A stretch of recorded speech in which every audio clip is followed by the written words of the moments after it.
एक छोटे से गांव में एक नमक का व्यापारी रहता था। उसके पास एक मेहनती गधा था। वह रोज अपने गधे के साथ काम पर जाता। गधा उसकी बहुत मदद करता था। यहीं से शुरू होती है उनकी दिलचस्प कहानी। अगली सुबह व्यापारी काम के लिए तैयार हुआ। उसने गधे की पीठ पर नमक की बोरियां रखी। गधा चुपचाप खड़ा होकर सब सहता रहा। आज भी उन्हें दूर गाँव में नमक बेचने जाना था। व्यापारी और उसका गधा गाँव की ओर चल पड़े। गधे की पीठ पर नमक की भारी बोरियां थीं। रास्ता लंबा था और धीरे धीरे वे आगे बढ़ रहे थे, लेकिन आगे उनके रास्ते में एक नदी आने वाली थी। कुछ देर बाद वे एक छोटे नाले के पास पहुंचे। नाले में साफ पानी बह रहा था। व्यापारी गधे को सावधानी से आगे ले जा रहा था। गधे की पीठ पर नमक की भारी बोरियां थीं। जैसे ही गधा नाले को पार कर रहा था, वह अचानक पानी में गिर पड़ा। पानी के छींटे चारों तरफ फैल गए। गधे की पीठ पर रखी नमक की बोरियां भी भीग गईं।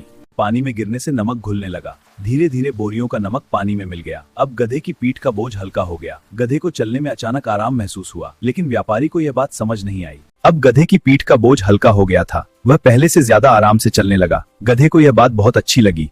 वह मन ही मन खुश हो रहा था, लेकिन आगे उसे एक नई चालाकी सूझने वाली थी। चलते चलते गधे को एक बात याद आई। उसे याद आया कि पानी में गिरने से बोझ हल्का हो गया था। उसने सोचा, अगर मैं फिर पानी में बैठ जाऊं तो बोझ हल्का हो जाएगा। अब गधा मौका मिलने का इंतजार करने लगा। अगले दिन सुबह व्यापारी फिर काम के लिए तैयार हुआ। उसने गधे की पीठ पर फिर से नमक की बोरियां लाद दी। गधा चुपचाप खड़ा रहा। उसे कल वाली घटना अच्छी तरह याद थी। आज वह फिर वही चाल चलने वाला था। कुछ देर बाद वे फिर उसी नाले के पास पहुंचे। इस बार गधे ने चालाकी करने की सोची। अचानक वह जानबूझकर पानी में बैठ गया। नमक की बोरियां फिर से भीगने लगी। व्यापारी यह देखकर हैरान रह गया। पानी में बैठते ही नमक फिर घुलने लगा। बोरियां धीरे धीरे हल्की हो गईं। गधे को फिर से आराम महसूस हुआ, लेकिन इस बार व्यापारी ध्यान से सब देख रहा था। अब उसे गधे की चालाकी पर शक होने लगा। व्यापारी अब सब समझ गया था। उसे पता चल गया कि गधा चालाकी कर रहा है। वह गधे पर बहुत गुस्सा हुआ। ए चालाक गधे! व्यापारी ने मन में उसे सबक सिखाने का फैसला किया। अगले दिन व्यापारी ने एक नई योजना बनाई। उसने नमक की जगह गधे पर रुई के बोरे लाद दिए। गधे को यह बात बिल्कुल पता नहीं थी। वह सोच रहा था कि आज भी उसकी चालाकी कामने वाला था। जैसे ही गधा नाले के पास पहुंचा, वह फिर पानी में बैठ गया। उसे लगा कि बोझ फिर हल्का हो जाएगा, लेकिन इस बार उसकी पीठ पर नमक नहीं था। अब गधे की चालाकी उस पर ही भारी पड़ने वाली थी। जैसे ही गधा पानी में बैठा, रुई ने पानी सोख लिया। अब गधे की पोरे बहुत भारी उबड़ गए। गधा उठने की कोशिश करने लगा, लेकिन अब उसे चलना बहुत मुश्किल लग रहा था। अब गधे की पीठ का बोझ बहुत भारी हो गया था। वह बड़ी मुश्किल से उठने की कोशिश कर रहा था। पानी से बाहर निकलना उसके लिए बहुत कठिन हो गया। अब गधे को अपनी चालाकी पर पछतावा होने लगा। बड़ी मेहनत के बाद गधा पानी से बाहर निकला। उसकी पीठ का बोझ अब बहुत भारी था। गधा धीरे धीरे थककर चलने लगा। अब उसे अपनी गलती का एहसास होने लगा। भारी बोझ से गधा बहुत थक गया था। अब उसे अपनी चालाकी पर पछतावा हो रहा था। उसे समझ आ गया कि उसने गलती की है। गधे ने मन ही मन दोबारा ऐसा न करने का फैसला किया। व्यापारी ने गधे को आगे चलने के लिए कहा। गधा भारी बोझ के साथ धीरे धीरे चलने लगा। अब वह बहुत थक चुका था।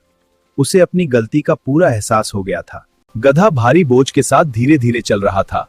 अब उसे हर कदम पर मुश्किल हो रही थी। उसकी चालाकी अब उसी पर भारी पड़ गई थी। गधे ने मन ही मन सबक सीख लिया। चलते चलते गधे को अपनी गलती समझ आ गई। उसने सोचा कि चालाकी करना गलत था। मेहनत से काम करना ही सही रास्ता है।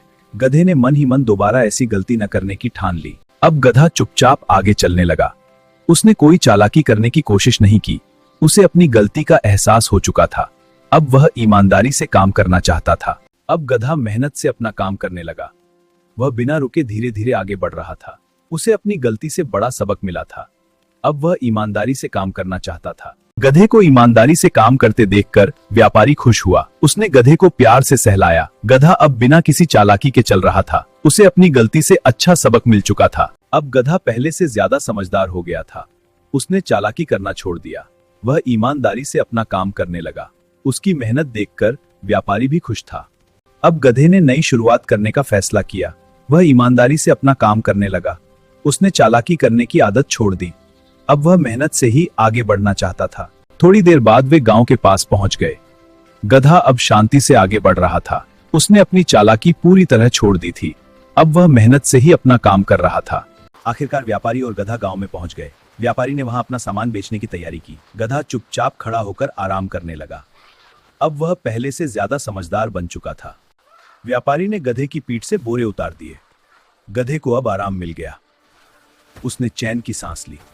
आज उसने अपनी गलती से बड़ा सबक सीखा था। अब गधा बिना बोझ के आराम से खड़ा था। व्यापारी ने उसे प्यार से सहलाया। गधा भी बहुत खुश दिखाई दे रहा था।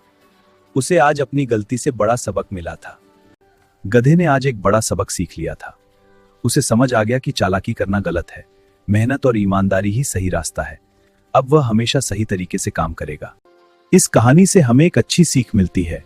चालाकी और आलस हमेशा मुसीबत लाते हैं। मेहनत और ईमानदारी ही सफलता का रास्ता है। इसलिए हमें हमेशा सही रास्ता चुनना चाहिए।